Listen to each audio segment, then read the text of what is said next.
6 de maio de 1857, em casa da senhora de Cardone.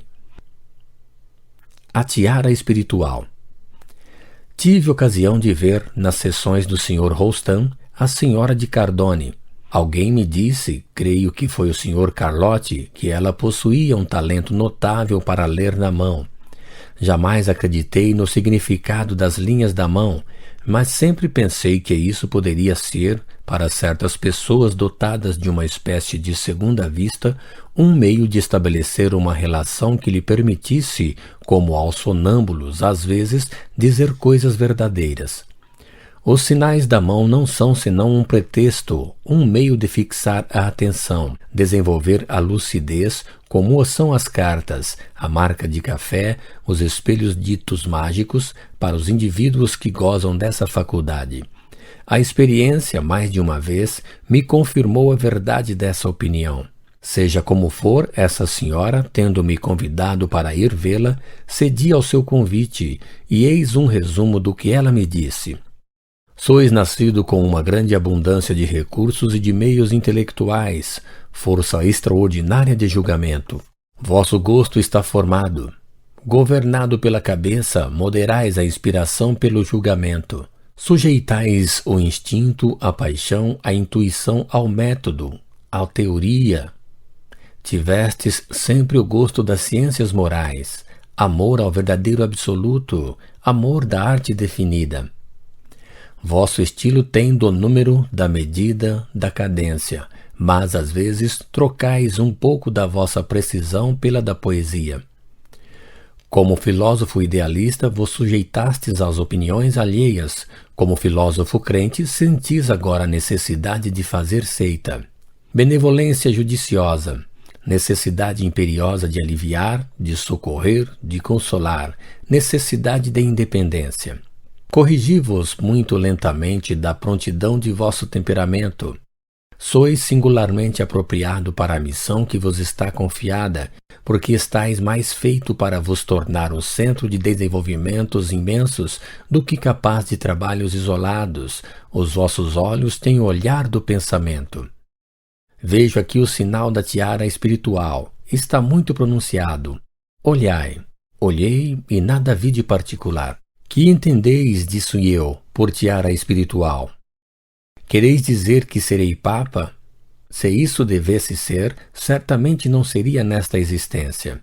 Resposta.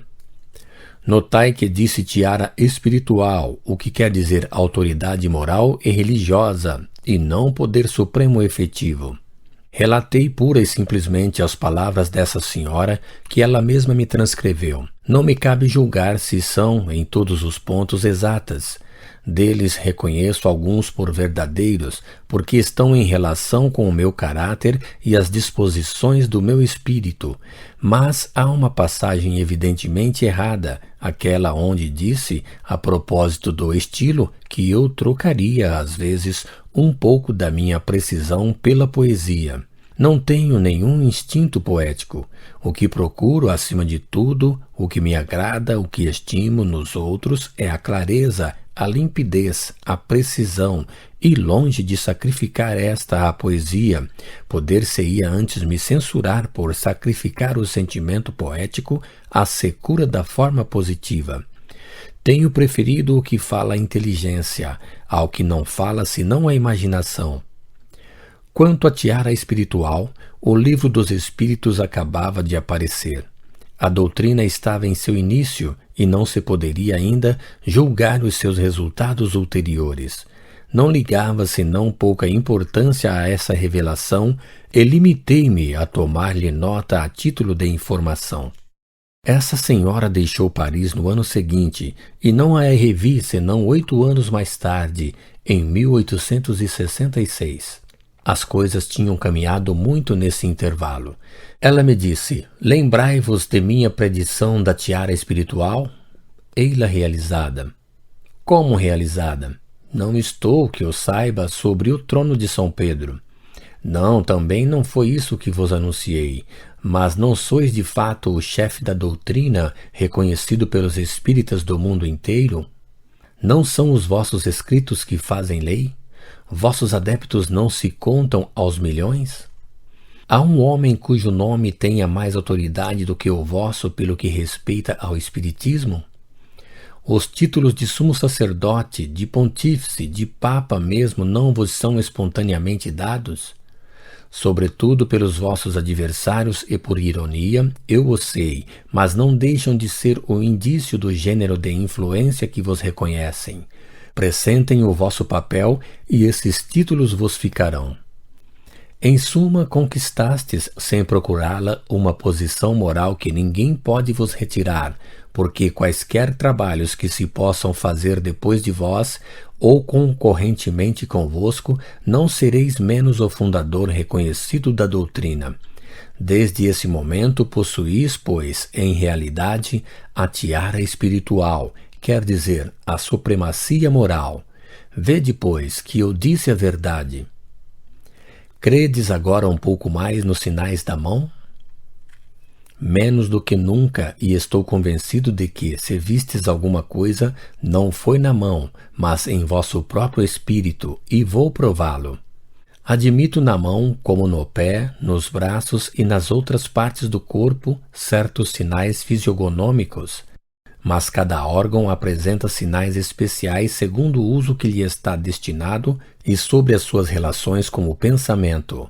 Os sinais da mão não podem ser os mesmos que os dos pés, dos braços, da boca, dos olhos, etc. Quanto às dobras interiores da mão, sua maior ou menor acentuação prende-se à natureza da pele e a mais ou menos à abundância do tecido celular, e como essas partes não têm nenhuma correlação fisiológica com os órgãos das faculdades intelectuais e morais, não lhes podem ser a expressão. Admitindo mesmo essa correlação, poderiam fornecer indícios sobre o estado presente do indivíduo, mas não poderiam ser sinais de presságios de coisas futuras, nem de acontecimentos passados, independentes de sua vontade. Na primeira hipótese, compreendia rigorosamente que, com a ajuda desses traços, podia-se dizer que uma pessoa possui tal ou tal aptidão, tal ou tal tendência, mas o mais vulgar bom senso repele a ideia de que se possa ali ver se ela é casada ou não, quantas vezes e quantos filhos teve, se é viúva ou não, e outras coisas semelhantes, como o pretende a maioria dos quiromantes. Entre as pregas da mão há uma bem conhecida de todo o mundo e que parece bastante bem um M. Se está fortemente marcado disse, o presságio de uma vida infeliz. Mas a palavra malheur é francesa e se esquece que o termo equivalente não começa em todas as línguas pela mesma letra, de onde se segue que essa prega deveria tomar uma forma diferente segundo a língua dos povos. Quanto à tiara espiritual, evidentemente é uma coisa especial, excepcional e de alguma sorte individual, e estou convencido de que não encontrastes esta palavra num tratado de quiromancia. Como vos veio, pois, ao pensamento? Por intuição, por inspiração ou por essa espécie de presciência inerente à dupla vista que muitas pessoas possuem sem disso desconfiar? A vossa intuição estava concentrada sobre os lineamentos da mão. Aplicastes a ideia a um sinal do qual uma outra pessoa teria visto coisa diferente ou ao qual teríeis atribuído um significado diferente num outro indivíduo.